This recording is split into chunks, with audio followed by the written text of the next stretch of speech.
মেহমান আসা উপলক্ষে বাসাতে কিছু রোস্ট রান্না করেছিলাম শর্টকাট উপায়ে। সেই রেসিপিটা আজকে আপনাদের সাথে শেয়ার করতে চাচ্ছি। আসসালামু আলাইকুম, welcome back to my channel and Facebook page. আজকে খুব সহজ উপায়ে রোস্টের রেসিপি শেয়ার করছি, আশা করছি আপনাদের ভালো লাগবে। এখানে 4টা মুরগির রোস্ট ছিল, অর্থাৎ 16 পিস চিকেন পিস ছিল এখানে। সেই রেসিপি অনুযায়ী শেয়ার করছি। প্রথমে হচ্ছে আমি পেঁয়াজ বেরেস্তা করে নিব। তার জন্য অনেকটা তেল দিয়ে তার মধ্যে পেঁয়াজ বেরেস্তা করে নিচ্ছি। অনেকগুলো পেঁয়াজকে বেরেস্তা করে নিব, কারণ অন্যান্য রান্নায় আমি ব্যবহার করতে পারবো। পেঁয়াজ বেরেস্তা করার সময় চুলার আঁচটাকে মিডিয়াম থেকে একটু লোতে রেখে নাড়াচাড়া করে পেঁয়াজগুলোকে ভেজে নিতে হবে। রোস্টের জন্য বেরেস্তাটা মাস্ট, কারণ পেঁয়াজ বেরেস্তা একটা আলাদা টেস্ট থাকে, যেটা রোস্টের মধ্যে দিলে খুব ভালোভাবে ফুটে ওঠে। এখানে আলাদা করে কাঁচা পেঁয়াজের ব্যবহার করা হয় না, তাই জন্য চেষ্টা করবেন অবশ্যই পেঁয়াজ বেরেস্তা করে নেওয়ার।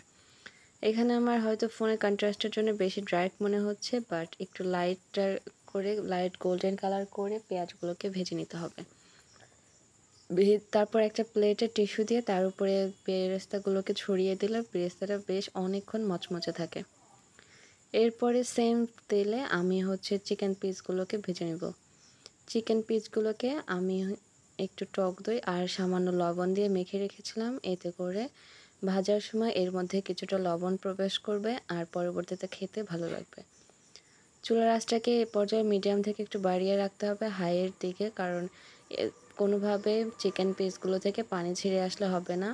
একটু হাই আঁচে দুই পাশ একটু লাল লাল করে ভেজে নিতে হবে। অনেকে একদম হার্ড করে ভেজে নেয় বা বেশ কড়া করে ভেজে নেয়, আমার সেটা পছন্দ না। আমি একটু হালকা ভেজে নিচ্ছি, জাস্ট দুই পাশে কালার চলে আসা পর্যন্ত অপেক্ষা করব।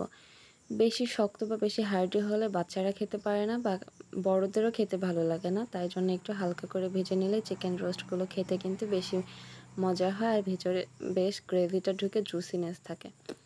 ঠিক এই পর্যায়ে আমি এগুলোকে উঠে নেব আর একে একে সবগুলো সেম ওয়েতে ভেজে নেব। এবার ওই তেলটাকে অন্য একটা বড় কড়াইয়ে ট্রান্সফার করে তার মধ্যে আরও কিছুটা তেল দিয়েছি। এবার দিয়েছি 1 চা চামচ লবণ, তারপরে 2 টেবিল চামচ জিরা বাটা, 2 টেবিল চামচ আদা বাটা, 2 টেবিল চামচ রসুন বাটা দিয়ে খুব ভালোভাবে ভেজে নিতে হবে। দেখতেই পাচ্ছেন কতটা দ্রুত নাড়াচাড়া করে এটাকে ভেজে নিতে হবে। আর দিয়েছি রোস্টের মশলা, এখানে একটা প্যাকেটের অর্ধেকটা পরিমাণ দিয়েছি আমি। তারপরে ভালোভাবে অনবরত নাড়াচাড়া করে তেলের সাথে মশলাগুলোকে ভেজে নিতে হবে। এরপরে দিয়ে দিয়েছি কয়েক টুকরো লবঙ্গ, তারপর দারুচিনি আর এলাচ দিয়ে খুব ভালোভাবে মিশিয়ে নিতে হবে। এই মশলার মধ্যে এগুলো দিলে একটা ভালো ফ্লেভার অ্যাড হয়। তারপরে দিয়ে দিয়েছি ফেটানো টক দই। এখানে টক দইটাকে খুব ভালোভাবে ফেটিয়ে দিতে হবে, এতে করে গ্রেভিটা মসৃণ হবে। আর যদি ফেটে না দেওয়া হয় তাহলে গ্রেভিটা একটু ছাড়া ছাড়া হয়ে যেতে পারে, অনেকটা ছানার মতো কেটে যাওয়ার মতো। টক দইয়ের বাটিটা ধুয়েও সামান্য পরিমাণ পানি দিয়েছি, যেন নিচে মশলাগুলো লেগে না যায়। তারপরে ভালোভাবে নাড়াচাড়া করে এখানে আমি 1 টেবিল চামচের মতো মরিচের গুঁড়া দিয়েছি। কেউ চাইলে এটা স্কিপ করতে পারেন, বাট আমি হালকা পরিমাণ দিয়েছি, একটু কালারটা যেন সুন্দর আসে। তারপরে ভালোভাবে মিশিয়ে নিচ্ছি। এরপরে দিয়ে দিব কয়েকটা জয়ত্রী, অল্প একটু জয়ত্রীকে ভেঙে একটু কয়েক টুকরা করে দেবো। তারপর কিছু গোলমরিচ, সাদা আর কালো গোলমরিচ আমি মিশিয়ে দিয়েছিলাম। এবার ভালোভাবে মিশিয়ে নিচ্ছি। আগেও কিছুটা লবণ দিয়েছিলাম আর এখানে আরও 1 চা চামচের মতো একটু ভরে দিয়েছি।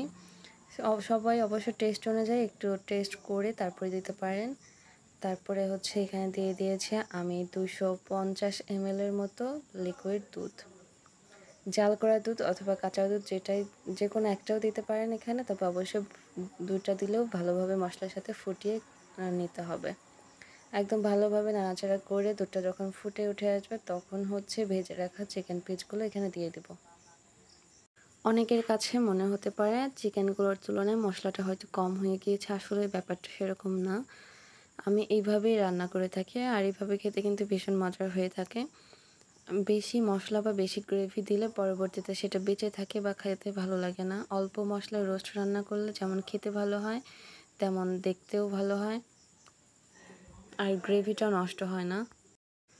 খুব ভালোভাবে মশলাগুলোর সাথে মিশিয়ে নিতে হবে। মিশিয়ে নিয়ে ঢাকনা দিয়ে ঢেকে দেবো। আমি কিন্তু এখানে আর কোনো প্রকার পানি ব্যবহার করব না।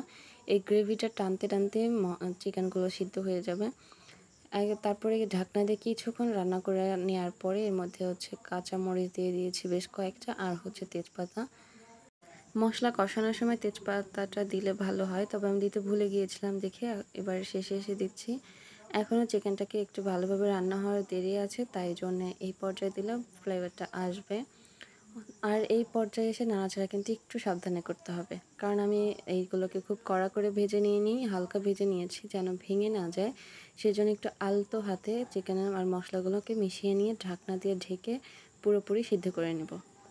আর অন্যদিকে যে পেঁয়াজ বেরেস্তা করেছিলাম তার সাথে 2 থেকে 3 টেবিল চামচের মতো আমি চিনি মিশিয়ে এটাকে ভেঙে নিচ্ছি। সম্পূর্ণটাই মাংসে ব্যবহার করব না, হাফ আমি দেবো আর হাফ রেখে দেবো অন্য কোনো রান্নায় ব্যবহার করার জন্যে। তারপর হচ্ছে চিনি আর বেরেস্তাগুলোকে একসাথে ভালোভাবে মিশিয়ে নিচ্ছি। এবার যখন মাংসটা একদম সিদ্ধ হয়ে আসবে তখন দিয়ে দিয়েছি 1 চা চামচ পরিমাণ কেওড়া জল। চাইলে স্কিপ করতে পারেন, আবার চাইলে এর সাথে 1 চা চামচ গোলাপ জলও দিতে পারেন। এবার হচ্ছে যে পেঁয়াজ বেরেস্তা চিনি দিয়ে মিশিয়ে রেখেছি সেটা দিয়েছি। রান্নাটা কিন্তু একদম ডান। এবার চুলাটাকে অফ করে দেব। রান্নাটা যেহেতু মেহমান আসা উপলক্ষে করেছিলাম, হাতে খুব একটা সময় ছিল না প্লেটে সাজিয়ে দেখানোর পরে, তাই এই পর্যায়ে ভিডিওটাকে অফ করে দিচ্ছি। আপনারা চাইলে এই রেসিপিটি বাসায় একবার হলেও ট্রাই করে দেখতে পারেন। দেখুন আমি গ্রেভিটা কিন্তু টেনে নিয়ে একদম চিকেনগুলোর সাথে মাখা মাখা করে নিচ্ছি। এটা পোলাওয়ের সাথে খেতে বেশি মজা হয়। আমার আজকের রেসিপিটি কার কেমন লেগেছে কমেন্ট করে জানাতে পারেন। এরকম সহজ রেসিপি একবার হলেও বাসায় ট্রাই করবেন। আজ এই পর্যন্তই। দেখা হবে নতুন কোনো রেসিপি নিয়ে। ততক্ষণ সবাই সুস্থতা কামনা করে বিদায় নিচ্ছি। আল্লাহ হাফেজ।